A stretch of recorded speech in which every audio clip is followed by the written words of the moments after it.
நரசிம்மர் வழிபாடு பிரதோஷ நேரத்தில் சூரியன் அஸ்தமனம் நடக்கிற அந்த நொடியிலிருந்து வழிபாடு செய்வது ரொம்ப நல்லது. அவரை போய் தரிசிக்கிறதும் ரொம்ப நல்லது, நல்ல பலன் தரும்.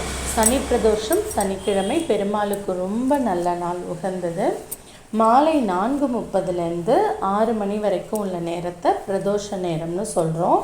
நம்ம கோவிலுக்கு போய் அவருக்கு வழிபாடு செய்யலாம், வீட்லேயும் வழிபாடு செய்யலாம். சந்தனம் துளசி எல்லாம் வச்சு பானகம் நைவேத்தியம் செஞ்சு மற்றவங்களுக்கும் நம்ம கொடுக்கலாம். லக்ஷ்மி நரசிம்மர் யோக நரசிம்மரை வச்சு வழிபடுறது ரொம்ப நல்லது. தினமும் வீட்டிலேயே நீங்கள் நரசிம்மரை மறக்காமல் வழிபடுங்க. நம்ம தலைவாசலில் நிலைவாசல்லையே கீழ்ப்பகுதியில் நரசிம்மரும் மேல் பகுதியில் கஜலட்சுமியும் எப்போதுமே உறைந்திருப்பாங்க.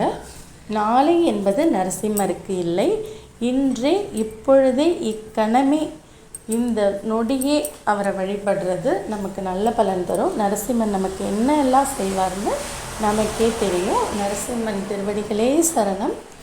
திருமண தடை உள்ளவங்க இதை வழிபடும்போது ரொம்ப நல்ல பலன் கிடைக்கும். நரசிம்மர் வழிபாட்டில் நமக்கு கிடைக்கிற எல்லாமே நமக்கு கிடைக்கும்.